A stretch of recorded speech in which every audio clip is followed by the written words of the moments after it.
اللہ تعالیٰ نے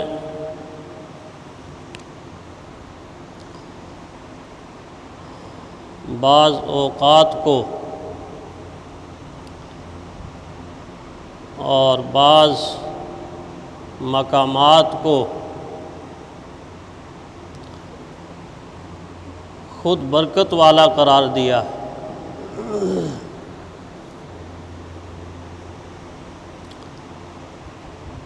مقامات کا اور اوقات کا برکت والا ہونا ایک الگ چیز ہے، اور ان اوقات سے اور ان مقامات سے برکت حاصل کرنا ایک الگ چیز ہے۔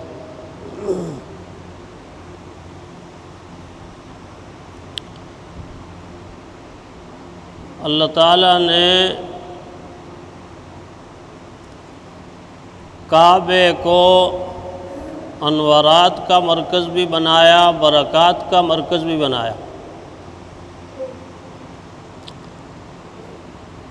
لیکن یہ برکت کعبے کی مسلمانوں کے لیے ہے، اہل ایمان کے لیے ہے، جو اس کو قبلہ مانتے ہیں ان کے لیے ہے، جو اس کی زیارت کرتے ہیں ان کے لیے ہے، جو اس کا طواف کرتے ہیں ان کے لیے۔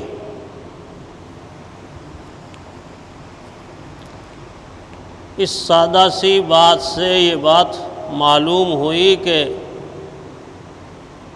برکت والی چیز سے جب تک برکت حاصل نہ کی جائے خود بخود وہ برکت نہیں دیتی۔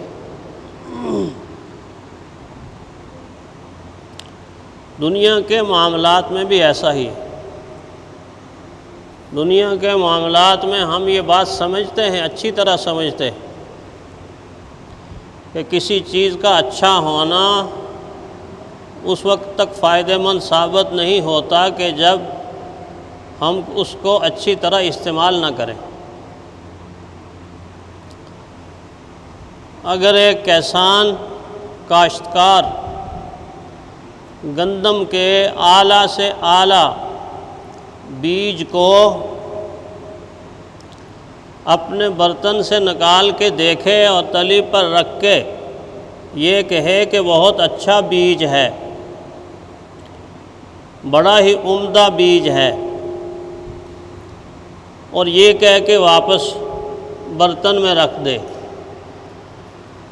پھر کچھ دنوں کے بعد اس کو نکالے اور یہی جملہ دہرائے، بڑا اچھا بیج ہے، بہت عمدہ ہے ماشاءاللہ، اور اس طرح وہ کہنے کے بعد پھر اس کو برتن میں رکھ دے، تو وہ ساری زندگی ایسا کرتا رہے، اس کی تعریفیں کرتا رہے، وہ اس سے فائدہ حاصل نہیں کر سکے۔ بیج کے عمدہ ہونے میں شک نہیں، بیج کے اچھا ہونے میں شک نہیں، لیکن یہ کسان، یہ کاشتکار اس کی اچھائی، اس کی عمدگی سے فائدہ اٹھانے سے ناواقف ہے یا فائدہ اٹھانا نہیں چاہتا۔ کامیاب کسان اور کامیاب کاشتکار وہ ہوگا جو اس کو دیکھے، اس کو جانچے، اس کو پرکھے، اس کو چھانٹے اور یہ کہے یہ بڑا عمدہ بیج ہے، لہٰذا اس بیج کو میں اپنی کھیتی میں اس کی بیجائی کرتا ہوں۔ جب وہ عمدہ بیج کی بیجائی کرے گا تو آنے والے 6 مہینوں کے اندر اس کی محنت کا رزلٹ اس کے سامنے ہوگا، ہری بھری کھیتی اس کے سامنے ہوگی، اور پک کر اناج اور فصل، اس کی ساری امیدوں کا وہ مرکز جو اس نے قائم کیا تھا امیدوں پر، وہ اس کے سامنے ہوگا، لیکن یہ کب اس کو رزلٹ ملا کہ اچھی چیز کو اچھے طریقے سے صرف کیا ہے۔ اس سے بیسیوں مثالیں آپ سمجھ سکتے ہیں۔ بہترین سے بہترین ڈاکٹر سے نسخہ لکھانے کے بعد اگر ایک انسان جیب سے پرچی نکال کے یہ کہتا ہے بڑا قابل ڈاکٹر تھا، بڑا اچھا نسخہ لکھا ہے، پھر جیب میں ڈال دیا، ساری زندگی ایسا کرتا رہے، اس نسخے کا اس کو کوئی فائدہ نہیں۔ اچھا اس کو نکال کے نسخے سے وہ دوائی بھی خرید لی جو اس نسخے کے اوپر لکھی ہوئی تھی، پھر دوائی نکال کے یہ کہے کہ یہ تو کوالٹی نمبر 1 ہے، اعلیٰ دوائی ہے، بڑی اچھی کمپنی کی ہے، بہترین ہے، اور پھر جیب کے اندر رکھ دے، ساری زندگی اس دوائی سے فائدہ نہیں اٹھا سکتا۔ فائدہ تب اٹھائے گا کہ دوائی کو استعمال کرے گا، اور آگے قید یہ بھی ہے کہ استعمال اس طرح کرے گا کہ جس طرح ڈاکٹر نے نسخے کے اندر لکھا ہوا ہے کہ یہ گولی صبح کھانی ہے، یہ شام کو کھانی ہے، یہ دوپہر کو کھانی ہے، 3 گولیوں کی مقدار ہے، اس سے زیادہ نہیں کھانی، اس سے کم نہیں کھانی۔ اور کوئی نادان اگر یہ کہہ دے کہ 3 بتائی ہیں، چلو اکٹھی 3 کھا لیتا ہوں، تو ہو سکتا ہے کہ وہ اس دوائی جو شفا کے لیے استعمال کرتا ہے وہ بیماری کا باعث بن جائے۔ دنیا کے معاملات میں ہم یہ چیزیں سمجھتے ہیں، دین کے معاملات میں جا کر ہم ایسی گڑبڑ کرتے ہیں کہ پڑھے لکھے لوگوں کو بھی دیکھ کر عقل حیران رہ جاتی ہے، یہ کر کیا رہے، یہ کر کیا رہے۔ اللہ تعالیٰ نے اوقات میں سے برکت والی راتیں بھی بنائیں اور برکت والے دن بھی بنائے۔ آپ سب جانتے ہیں جمعۃ المبارک کا دن بڑا برکت والا، عید الفطر کا دن بڑا برکت والا، عید الاضحیٰ کا دن بڑا برکت والا ہے، حج کے ایام بڑے برکت والے ہیں، حج کے مہینے کا پہلا عشرہ اور اس کی راتیں بڑی برکت والی ہیں۔ اچھا رمضان کے دن بڑے برکت والے، رمضان کی راتیں بھی بڑی برکت والی۔ ہم یہ بھی جانتے ہیں کہ جس مہینے سے میں اور آپ گزر رہے ہیں، شعبان کا مہینہ بڑا برکت والا ہے۔ رحمت کائنات صلی اللہ علیہ وسلم کی حدیث سنتے ہیں کہ اللہ کے نبی ماہ مبارک شعبان میں کثرت کے ساتھ روزہ رکھتے تھے۔ جب بھی ہم حدیث بیان کرتے ہیں تو یہ کثرت کا لفظ استعمال ہوتا ہے، کثرت کے ساتھ روزہ حضور صلی اللہ علیہ وسلم رکھتے تھے۔ پھر اسے ماہ مبارک کی نصف شعبان کی رات کو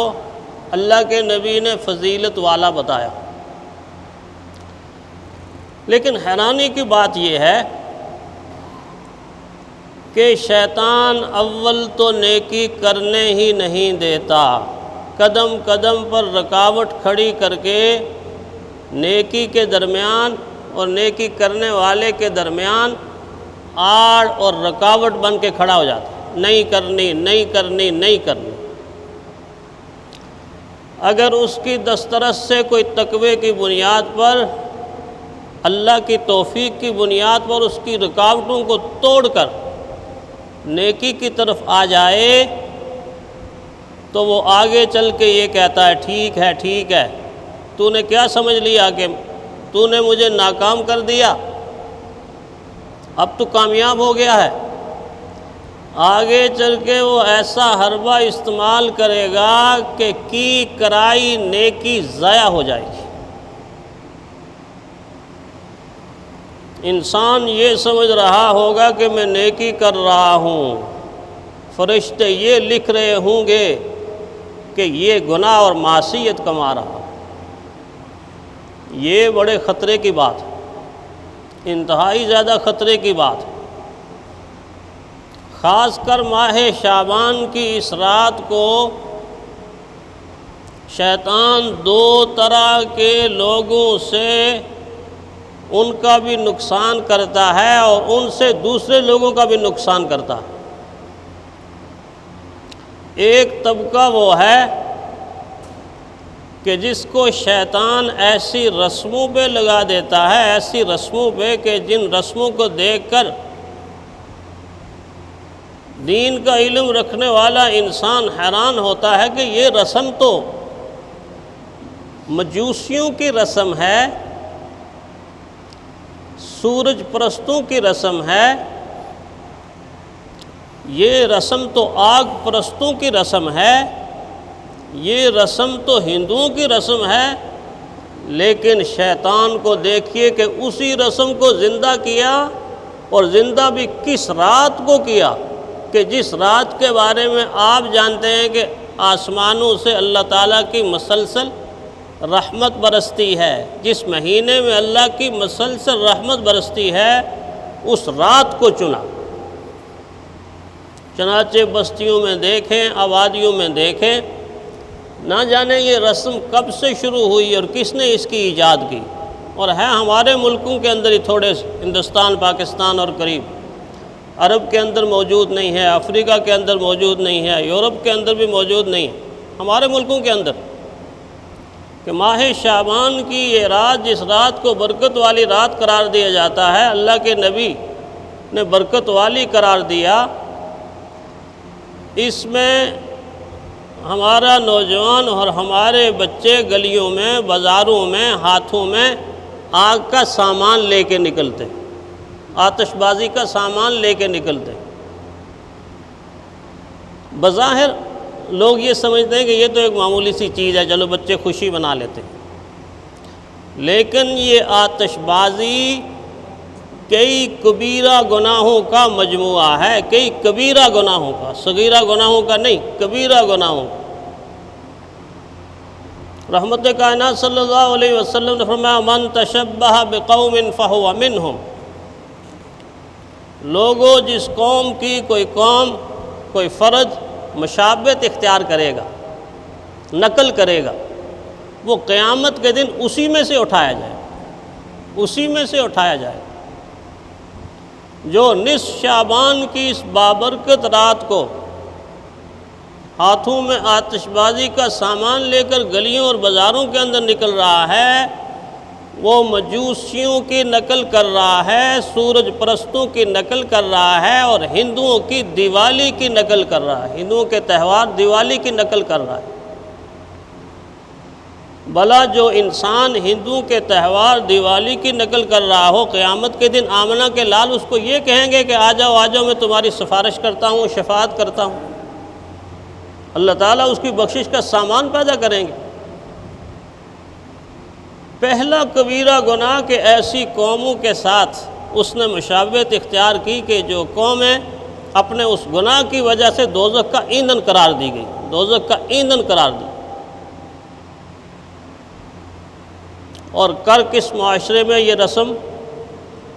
اس معاشرے میں کہ جس معاشرے میں سینکڑوں نہیں، ہزاروں نہیں، لاکھوں لوگ اس وقت آپ کے ملک میں، آپ کے معاشرے میں رات کو اس حالت میں سوتے ہیں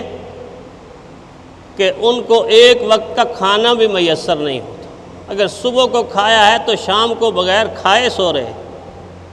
اور اگر شام کو کھایا ہے تو صبح کے کھانے کا پتہ کوئی نہیں کہ مزدوری ملے گی کہ نہیں ملے گی، کھانا ملے گا کہ نہیں ملے گی۔